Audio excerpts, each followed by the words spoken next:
A miracle of conception, given that very few people expected it to happen. The Caley fans wanted to go alone. They quite liked the idea of going into the Scottish League.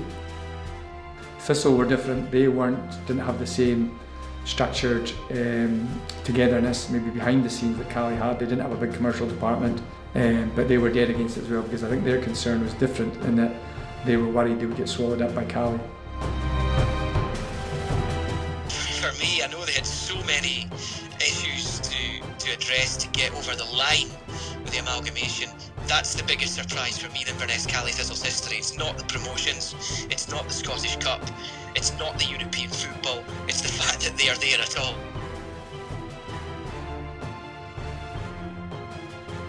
It's a very short history for the football club, but it's a very, very powerful history. And you look back at what the club has achieved in those, 25 years.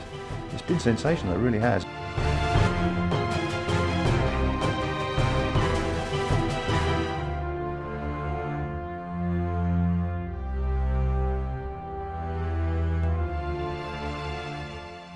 In 1994, there was to be a redevelopment of the leagues in Scottish football. 2 new spaces became available and 2 rivals considered joining together to attain league status as a single team. In 1993, Inverness Caledonian and Inverness Thistle would vote on whether they would partake in this arranged marriage. Nobody knew if it was going to happen or not. There were several situations where knife-edge decisions, knife-edge outcomes made it possible. So there was quite a low expectation over this for a long time within Inverness. It was quite a contentious time, and it wasn't a good time. It was a bad 12 months. In retrospect, the Caley players got involved in the voting process at the time, which was a bad idea. You know, we should have stayed away from it and let the powers that be sorted out. In Caley's case, it was 55-50, very, very close. 3 people changing their minds would have altered the course of football in Inverness at a stroke. So clearly there was a lot of opposition to that, and the atmosphere after that Caley meeting on September the 9th, 1993 was quite poisonous, to be quite honest. I was downstairs doing interviews at the time. I remember getting hassled on 2 or 3 occasions in the town centre, which was not nice when you're out with your family, and that happened to a few of the players. So it was a very uncomfortable period. The voting went on for about a 6 to 9 month period. Thistle was different. They went for it by 3-1.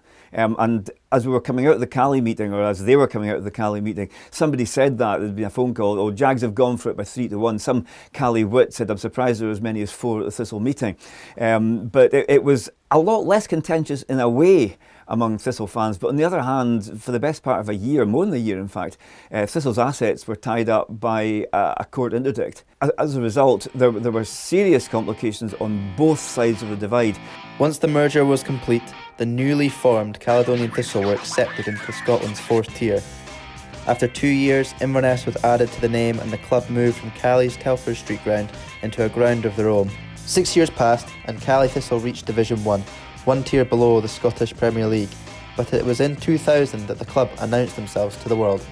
Normally we would send 2 to matches involving either half of the old firm, but this one wasn't really considered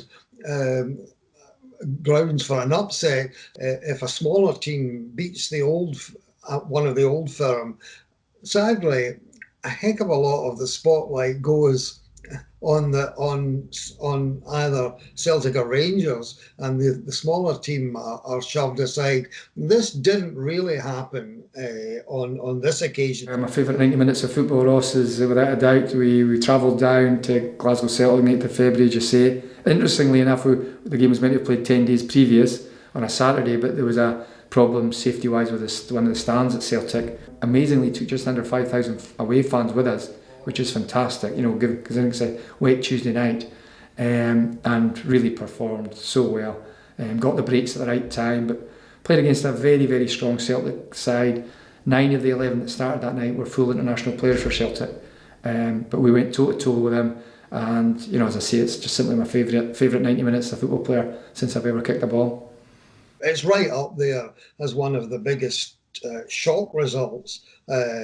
Certainly in my time, which goes back to nearly 60 years of covering football matches, I did the match report, or I wrote the match report, and nobody remembers a paragraph out it. The headline was written by the chief sub, Paul Hickson, on the paper, and very properly he gets all the kudos, because that is one of the great tabloid headlines, indeed one of the great headlines of all newspaper history. I think the following day or two we heard there was an incident that changed at half time with Mark Viduka, obviously having a bit of an argument. We shouldn't be getting beat by this lot of sort of team from up north. I think it really put us in the map, not just in Scottish football. I think we've made our mark in Scottish football up till then, but I think in UK football and even world football, they took notice. Who's this Inverness Caley Thistle? You know, it's one of the great all-time cup shocks. The emails and letters we got in the following month from Asia, Australia, all around the world, backed that up. So it was, it really did. So I think we'd finally arrived in the football map, and people knew who Inverness Caley Thistle really were. I always feel that Caley Thistle were almost patronised to death about this. Yes, it was a great achievement, absolutely no doubt about that.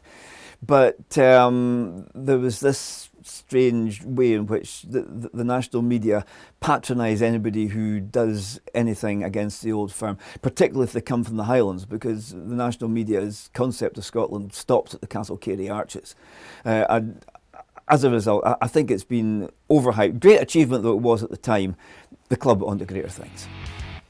Caley Thistle wouldn't have to wait long for their next success. In 2004, the club achieved promotion to Scotland's top league after a mere 10 years of existence.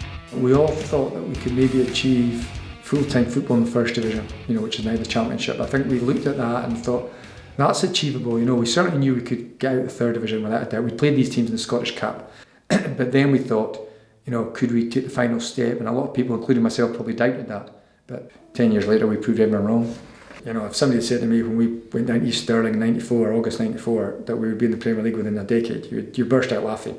And if somebody had said it just 20 years, when Thistle and Caley were lining up in the Highland League against the Devonvilles and Forests, you'd have been taken away at the loony bin. We had to play in Pittodrie for 6 months, which was far from ideal. It was a huge challenge, but to travel down the road, you know, 100 miles on what we know is not the best of roads, and for home games, it was a big, big challenge. But we did terrifically well. We kept our noses out of relegation fear. Obviously getting the stands built so quickly, it was a huge achievement as well. And I just think it was a real feel-good factor about the whole place at the time, which was great. Attendances most certainly did go up, and typically home attendances were averaging out, obviously pumped up by Aberdeen and the Old Firm, but they were coming in the mid to high 3,000s, maybe over 4,000 as well. So yeah, there's no doubt that appearing in the Premiership or the SPL did increase attendance, given that Caley and Thistle together in the Highland League used to attract a total of about 600. After 5 years in the Premier League, the 2008-2009 season became a struggle. The manager, Craig Brewster, was sacked and England legend Terry Butcher was brought in.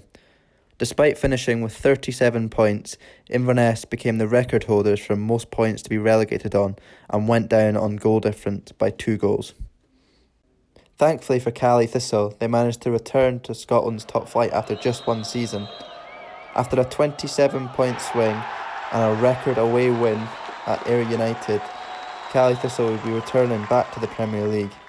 I think the sort of experience that guys like Terry and Robbo took to the club, you know, it was very important indeed at the particular stage of development, as was the case with Steve Patterson, by the way, when he came from Huntly in 1995, because that, at that time, given the scale in the Third Division, was a big acquisition.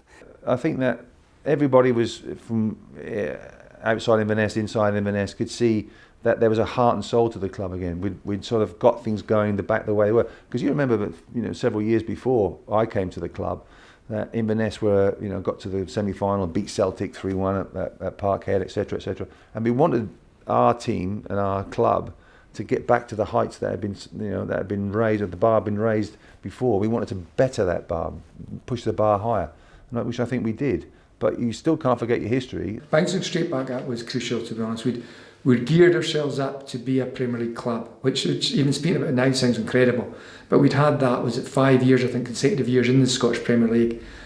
So being out of it is a different scenario for a football club. You know, you could go and speak to people at Falkirk, Dunfermline at the moment, and they'll tell you exactly the same. It's so much more difficult. It's a real challenge. But I just felt it was something special, and I think it was something that people didn't like Ross County and Inverness doing well, because we didn't bring many crowds. You know, we didn't fill stadiums. We weren't a greatly supported club in terms of numbers, but we brought something special. We brought a togetherness, a spirit, a way of playing that was unique and special. And I think that sort of slapped a lot of people in the face to say, hang on a minute, you know, like, you've got the money, you've got the location, you've got this and you've got that. We haven't got that. So there's something special about it, and there's something special about the whole area that people didn't like. And I think at the end of the day, they were probably jealous of what we achieved on a very small budget as well. I think that what the fans did with the team, they identified with the team, because you'd see the players out and about in the town as well, and you'd mix with them and you could go up to them and speak to them. They're lovely guys. I think we've always punched above our weight. I think you're right, finishing fourth in the SPFL is an incredible achievement. You know, it really is, with our infrastructure here and the budgets that we worked on. I know that well. I did it myself with the manager, and I know the budgets and its restrictions you work to try and keep a steady ship, which is a constant challenge. But no, to finish fourth was, and then to surpass that, as we'll touch upon, was incredible. Well, I remember when, I think it was down in Kilmarnock once, and we'd beaten Kilmarnock as we normally did down there, and when it was a grass pitch, and Ross County had won. And I remember going on the radio and saying, another great 2-win performance from the Highland teams. You know, the power base has shifted to the Highlands. It used to be Rangers and Celtic, now it's Ross County and Inverness. It was a very hardcore contingent that used to come and watch the team play.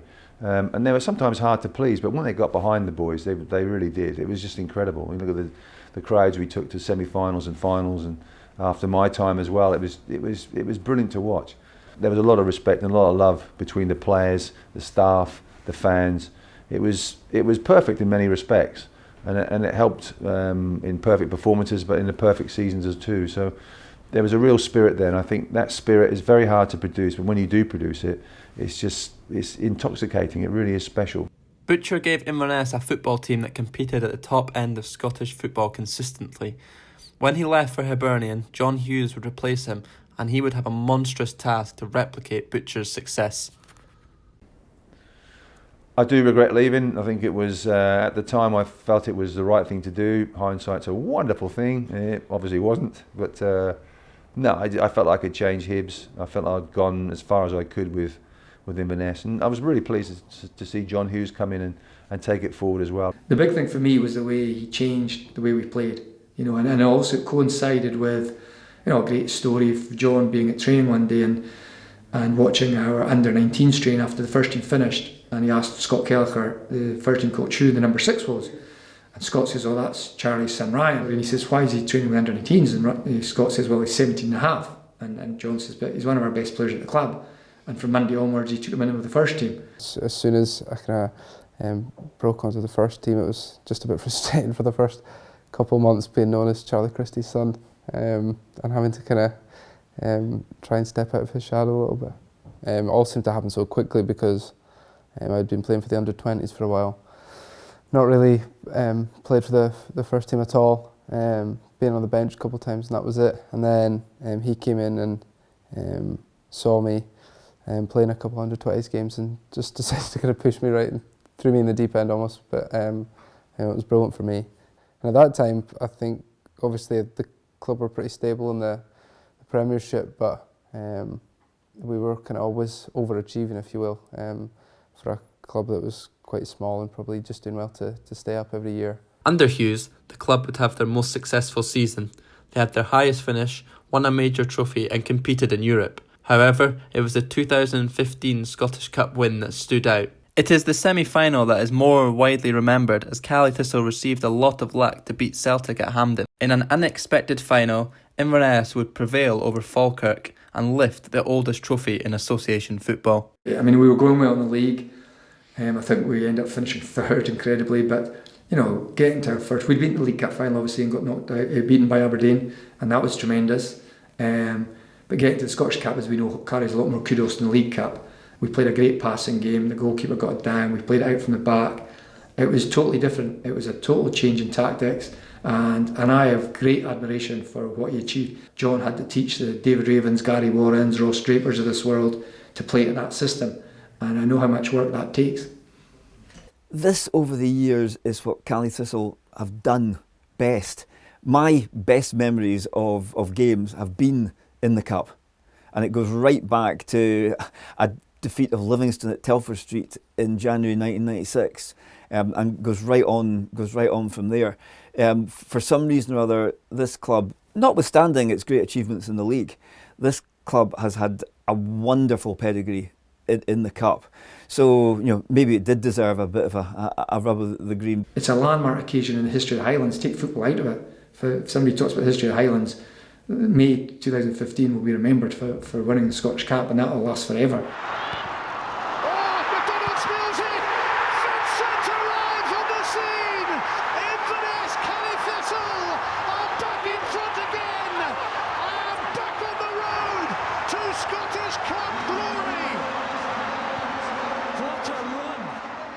To see Shinbone, Graham Shinney lift that cup was just wow. And I was there as well at the stadium.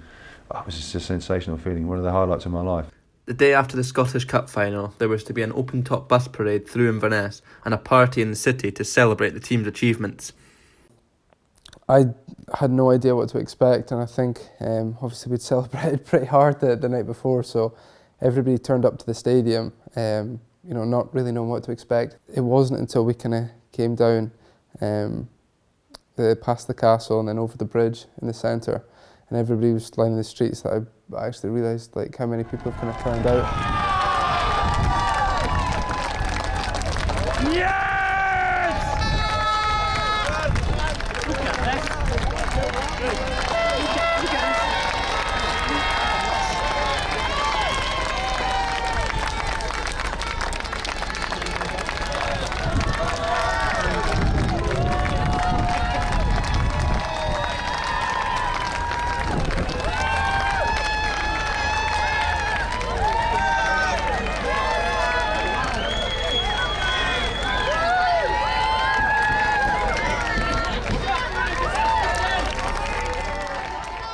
It was the Northern Meeting Park we drove to, and then kind of got announced onto the stage, and when we walked out it was a ridiculous number of people. I just was completely amazed by how many people had kind of turned out, and that's probably when I got the first feeling of being able to give something to the city, or we've made these people proud in a way.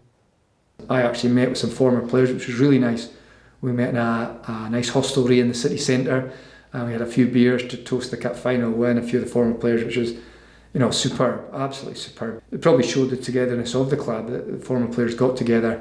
And for the city, as I keep saying, it just brought out the best in Inverness. Obviously, from the time my dad spent there and what he saw, obviously basically going up through every league.